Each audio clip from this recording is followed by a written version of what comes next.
ज्यादा चिंता बीमार कर देगी। Buddhist story on overthinking. Gautam Buddha story. सही कहा है किसी ने, चिंता और चिता में सिर्फ एक बिंदु का फर्क होता है। इस दुनिया में कुछ लोग बेवजह चिंता करते हैं, बिना किसी कारण के ही अपने आप को और मन को परेशान भी करते रहते हैं। चिंता हमें बीमार करती है। आज की इस ओवरथिंकिंग स्टोरी से हम सीखेंगे कि हमें बेवजह चिंता नहीं करनी चाहिए। एक गांव में एक किसान था जिसे एक बहुत ही बुरी आदत लग चुकी थी, और वह आदत थी बेवजह चिंता करने की। वो हर समय किसी ना किसी चीज की चिंता करता ही रहता। वो हर समय सोचता रहता कि कहीं मेरे साथ कुछ गलत ना हो जाए, जबकि उसकी जिंदगी में अभी तक सब कुछ ठीक ही चल रहा था। उसके पास एक बद्धा सा खेत था जिसमें अच्छी खासी फसल हो जाती थी। खेती करने के 2 बैलगाड़ियां थी और एक अच्छा घर था। एक पत्नी और 2 प्यार बच्चे थे, लेकिन फिर भी वह किसी न किसी अनहोनी के बारे में सोचकर बेवजह चिंता करता रहता। कभी सोचता कि अगर मेरी फसल में कीड़े लग गई तो क्या होगा? अगर आवारा पशुओं ने फसल को बर्बाद कर दिया तो क्या होगा? अगर सूखा पड़ गया या ज्यादा बारिश हो गई तो मेरी फसल खराब हो जाएगी। ऐसे ही वो भविष्य की अन्य बातों के बारे में सोचकर बेवजह चिंता में डूब रहा था। जैसे कि कहीं खेती के समय मेरे बैल बीमार ना पड़ी जाए, मेरे बच्चों का भविष्य कैसा होगा, कहीं बुढ़ापे में मुझे कोई बड़ी बीमारी ना जाए, मेरे बच्चे बुढ़ापे में मेरा ख्याल रखेंगे भी या नहीं, वगैरह।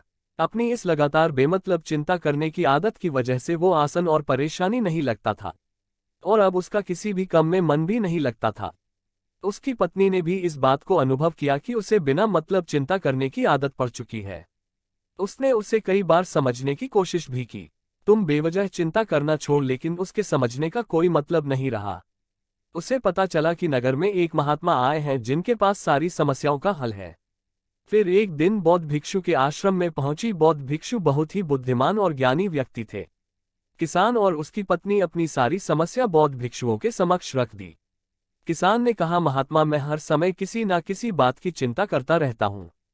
मैं ज्यादातर उन बुरी चीजों के बारे में सोचकर चिंतित होता रहता हूं जो अभी तक मेरे साथ हुई भी नहीं। किसान की समस्या को पूरे ध्यान से सुनने के बाद बौद्ध भिक्षु ने कहा, ठीक है, तुम दोनों कल सुबह आना और फिर मैं तुम्हें तुम्हारी समस्या का समाधान बता दूंगा। अगली सुबह जब किसान और उसकी पत्नी बौद्ध भिक्षु के आश्रम में पहुंचने हैं, तो देखते हैं कि बौद्ध भिक्षु बहुत ही चिंतित अवस्था में जमीन पर पालथी मारकर बैठे हुए हैं, और उनके सामने एक दूध से भरा गिलास रखा हुआ है। बौद्ध भिक्षु बार बार उस दूध के गिलास की तरफ देख रहे हैं, और फिर कभी अपना हाथ अपने सर पर रखते तो कभी जमीन पर। वह बहुत ही चिंतित और बेचैन दिखाई पड़ते थे। यह देखकर किसान ने पूछा, महात्मा, आप इतने परेशान क्यों लग रहे हैं? आपके समक्ष दूध रखा है, आप इसे पी क्यों नहीं लेते? महात्मा बोले, मुझे चिंता हो रही है कि कहीं इस दूध को बिल्ली ना पी जाए, या फिर मैं कहीं जाऊं और तो क्या पता या दूध कहीं गिर जाए। मैं दूध को पीना तो चाहता हूं, लेकिन मेरा भी मन नहीं है। मैं तो यही सोच रहा हूं कि अगर यह दूध खराब हो गया या कोई गंदी चीज इस पे पड़ गया तो फिर क्या होगा। इतना सुनकर किसान जोर जोर से हंसने लगा। किसान ने हंसते हुए कहा, इसमें इतनी चिंता करने वाली कौन सी बात है, यह दूध ही तो है।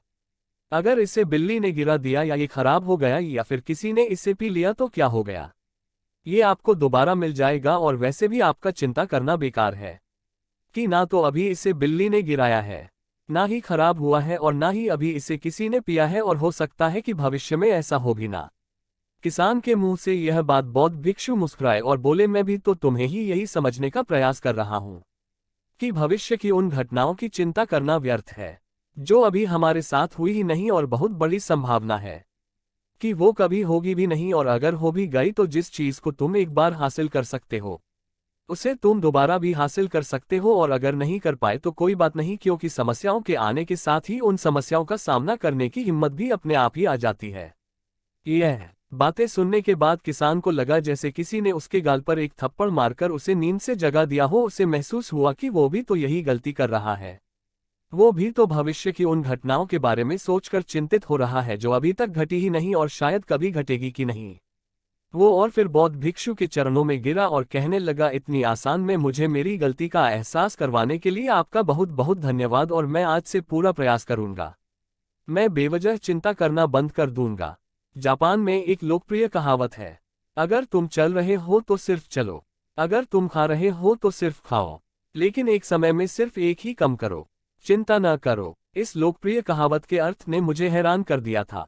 और सच कहूं तो मुझे ऐसा लगता है कि कहावत के अर्थ में ही वो राज छुपा है, जिसे अगर किसी ने अच्छे से समझ लिया और अपने जीवन में उतार लिया तो वो चिंता के बंधन से ही हमेशा हमेशा के लिए मुक्त हो जाएगा।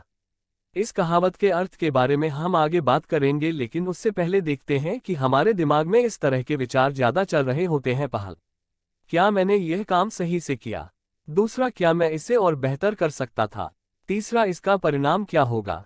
और चौथा, लोग मेरे और मेरे काम के बारे में क्या सोच रहे होंगे?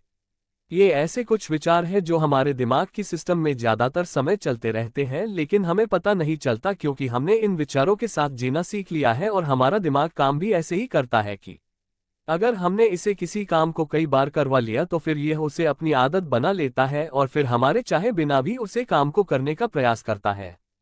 शुरुआत में तो हम किसी भी काम को अपनी इच्छा से पूरे होशोहवास में करते हैं, लेकिन बाद में वह हमारी आदत बन जाता है और फिर हम बस बेहोशी की हालत में बिना सोचे समझे उस काम को करते चले जाते हैं। जब एक बच्चा छोटा होता है तब उसे पता नहीं होता कि चिंता क्या है, लेकिन जैसे ही वो बड़ा होता है माँ बाप कहना शुरू कर देते हैं, बेटे आपको होमवर्क करना है, आपको उसकी चिंता नहीं हो रही, आपके एग्जाम आने वाले हैं, आपको उसकी चिंता करनी चाहिए। और ऐसे ही न जाने कितनी सारी चीजों के लिए बच्चों के आसपास के लोग उसे चिंता करने के लिए कहते हैं और वो छोटा बच्चा इस बात को मान लेता है। यह अच्छा, किसी भी काम को करने के लिए हमें उसकी चिंता करनी पड़ जाती है और फिर वह भी किसी काम की घटना के बारे में बार बार सोचने लगता है। शुरुआत में तो वो यह कम जानबूझकर करता है, लेकिन धीरे धीरे उसका मन इसे अपनी आदत बना लेता है और फिर ना चाहते हुए भी उसका मन एक ही विचार के बारे में बार बार सोचता रहता है और फिर वह अपनी पूरी जिंदगी चिंता के इस जाल में फंसकर रह जाता है। लेकिन अब प्रश्न यह उठाता है कि इसका समाधान क्या है? तो इसका समाधान है ऊपर बताई गई जिन कहावत का अर्थ, यानी जागरूकता। हमें अपने विचारों के प्रति जागरूक होना पड़ेगा। हमें थोड़ी देर रुककर इस बात पर ध्यान देना होगा कि कहीं हम ना चाहते हुए भी एक ही घटना के बारे में तो बार बार नहीं सोच रहे हैं। हमें पूरी जागरूकता के साथ यह देखने का प्रयास करना होगा कि पूरे दिन हमारे अंदर इस तरह के विचार उठाते रहते हैं। अब आप पूछ सकते हैं, केवल जागरूकता क्या करेगी? मैं कहता हूं यह काफी है। यह मन को शांत करने के लिए पर्याप्त है, मन को अपने स्वभाव का एहसास करने के लिए पर्याप्त है और जीवन में जागरूकता लाने का सबसे आसान तरीका है ध्यान करना।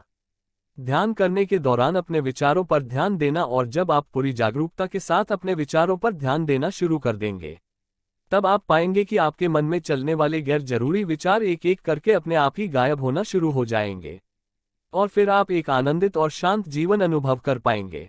बाकी अगर ओवरथिंकिंग कोट्स आपको अच्छी लगी हो तो कमेंट जरूर करें।